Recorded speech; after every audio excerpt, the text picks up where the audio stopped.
Hello everyone, मैं हूं आशीष और आज के इस वीडियो में हम लोग डिस्कस करने वाले हैं क्या एचसी वर्मा बुक से प्रिपरेशन करने पे जेई में सिलेक्शन होता है।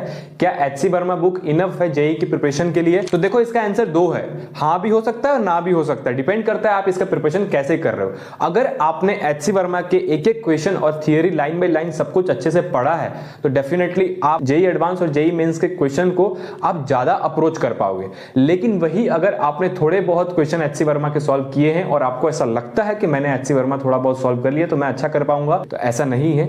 आपको कोई भी चीज करनी है 100% करनी है, उसके बेनिफिट्स तभी दिखेंगे।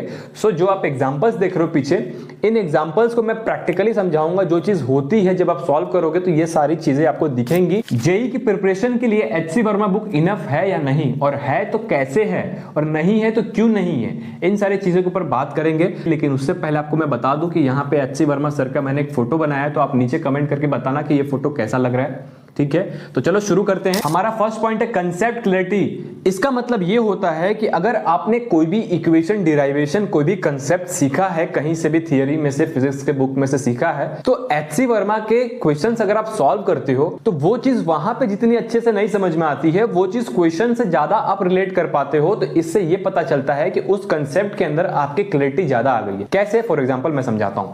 आपने इक्वेशन ऑफ ट्रेजेक्टरी किया होगा y equals to x tan theta minus g x square sec square theta divide by 2u square. बहुत सारे बच्चे भूल जाते हैं, तो एचसी वर्मा बुक का यहीं पे यूज आता है कि अगर आपने इसके ऊपर एक भी क्वेश्चन सॉल्व किया होगा उनके क्वेश्चन की क्लैरिटी इतनी ज्यादा होती है कि अब ये इक्वेशन आप उस क्वेश्चन से रिलेट कर पाओगे। जब भी आपको याद आएगा इक्वेशन ऑफ ट्रेजेक्टरी, तो आपको एचसी वर्मा बुक के क्वेश्चन याद आएंगे कि हाँ मैंने वो सॉल्व किया था, उसके अंदर बॉल को थ्रो किया था तो उसके एक्स वाई जो थे कोऑर्डिनेट निकाला था। फॉर एग्जाम्पल मान लो कि एचसी वर्मा के काइनेमेटिक्स में एक क्वेश्चन था कि यहां से एक बैट्समैन बॉल को हिट करता है और सामने स्टेडियम है, इसके अंदर सीट्स लगे रहते हैं, और ये क्वेश्चन मैंने सॉल्व किया है, आप जाके देख सकते हो, डिस्क्रिप्शन में लिंक दे दूंगा। ठीक है, मान लो कि इसको थीटा एंगल पे मारता है तो ये कौन से सीट पे जाके हिट करेगा। आप इस चीज को प्रैक्टिकली विजुलाइज कर पा रहे हो। और अगर कोई चीज दिखती है और उसके ऊपर ही आपने इक्वेशन ऑफ ट्रेजेक्टरी या फिर कोई और कंसेप्ट लगा दिया तो वो कंसेप्ट आपको लॉन्ग टाइम तक याद रहती है। तो ये फायदा है कि आपका क्या होता है, कंसेप्ट के अंदर क्लियरिटी आ जाती है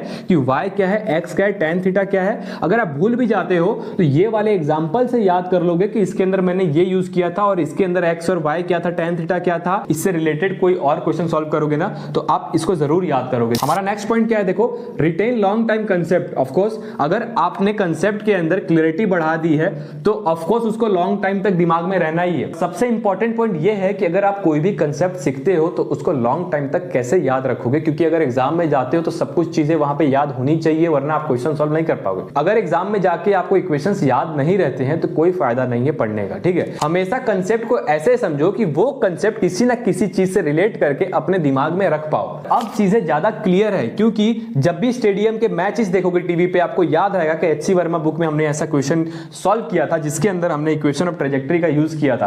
तो ये बाय डिफॉल्ट आपको याद रहेगा। पूरा सॉल्व करो, एक एक question level wise, difficulties level wise solve करोगे तभी फायदा होगा। अगर आप सोच रहे हो कि 3-4 क्वेश्चन, 6-7 क्वेश्चन सॉल्व कर लेता हूं लास्ट के अच्छे वाले तो कुछ हो जाएगा, तो नहीं होगा। देखो क्या होता है ना, एंट्रेंस का खेल यही है। अगर आपने एक चैप्टर किया है तो उसको इतना अच्छे से करो कि क्वेश्चन चाहे कहीं से आ जाए मैं उसको सॉल्व कर लूं।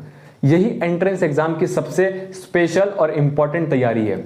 अगर आपसे सारे क्वेश्चन सॉल्व हो रहे हैं, मैक्सिमम क्वेश्चन सॉल्व हो रहे हैं, तो आपका वो चैप्टर रेडी है एंट्रेंस एग्जाम देने के लिए। इसीलिए कहता हूं कि किसी भी चैप्टर को ऐसे करो कि उस चैप्टर में आपको डाउट ना हो, कोई भी क्वेश्चन आए आपको सॉल्व करना है। मोस्ट इंपॉर्टेंट टॉपिक्स कौन से हैं उसको पहले फॉलो किया करो, उसको पहले खत्म किया करो, तो ही जाके आपके मार्क्स आएंगे। तो ये सारे स्ट्रेटेजी होते हैं एग्जाम निकालने के लिए। ठीक है, खैर हम लोग आते हैं वापस अपने टॉपिक पे।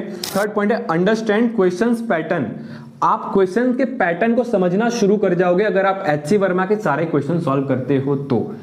क्या होता है कि क्वेश्चंस के एक लेवल होते हैं और एक पैटर्न होते हैं। पैटर्न मतलब एक आपको अननोन दे देगा, या फिर इक्वेशन को इंटरचेंज करके सॉल्व करना रहेगा, या फिर डेटा में यूनिट चेंज कर देगा, यूनिट चेंज करना रहेगा। तो ये सारे पैटर्न होते हैं। तो अगर आप एचसी वर्मा सर के बुक के क्वेश्चन सॉल्व करते हो तो वो पैटर्न आप वहां से धीरे धीरे समझना शुरू कर जाओगे। और एक बार पैटर्न दिमाग में सेट हो गया किसी भी एक चैप्टर का, तो कोई भी क्वेश्चन आएगा मोस्ट ऑफ चांसेस है कि आप उसको अप्रोच कर पाओगे। ठीक है, तो ये भी एक बहुत इंपॉर्टेंट पॉइंट है कि अंडरस्टैंड क्वेश्चन पैटर्न। आपको क्वेश्चन के पैटर्न को समझने में हेल्प मिलती है अगर आप एचसी वर्मा के each and every question solve करते हो तब। चैप्टर हार्ड लगता है तो आप देखो कि उस चैप्टर में से सबसे मोस्ट रिपीटेड क्वेश्चन कौन से टॉपिक से आए हैं, वही टॉपिक उठाओ, उसको इंपॉर्टेंस देके सबसे पहले खत्म करो, ठीक है। सो हमारा नेक्स्ट पॉइंट देखते हैं। फिफ्थ पॉइंट है increase your level of problem solving. Level आपका इंक्रीज हो जाएगा जब आप प्रॉब्लम को सॉल्व करोगे। तो अगर आपकी थियरी भी बहुत अच्छे तरीके से क्लियर है तो आपका लेवल बहुत अच्छा हो जाएगा, इतना अच्छा हो जाएगा इनफैक्ट आप क्वेश्चन देख के ही बता दोगे कि कौन सा इक्वेशन लगेगा और कौन से कंसेप्ट का क्वेश्चन है। सो यही सारी चीजें थी और ये सारी चीजें मैं फील करता हूं जब मैं एचसी वर्मा सर के क्वेश्चन सॉल्व करता हूं। जितने ज्यादा क्वेश्चंस आप सॉल्व करोगे उतना ही कंसेप्ट आपका स्ट्रांग होते जाएगा। ये चीज तो क्लियर है आप सबको, जितना ज्यादा क्वेश्चंस करोगे उतना ही कंसेप्ट क्लियर होगा। सिर्फ नोट्स रिवाइज करने से कंसेप्ट क्लियर नहीं होता है। Thank you so much for watching this video. मिलते हैं किसी नए वीडियो में, तब तक के लिए bye. Keep learning and keep smiling. आपका सक्सेस आपका वेट कर रहा है, आप मेहनत करो। बाय, जाओ पढ़ो।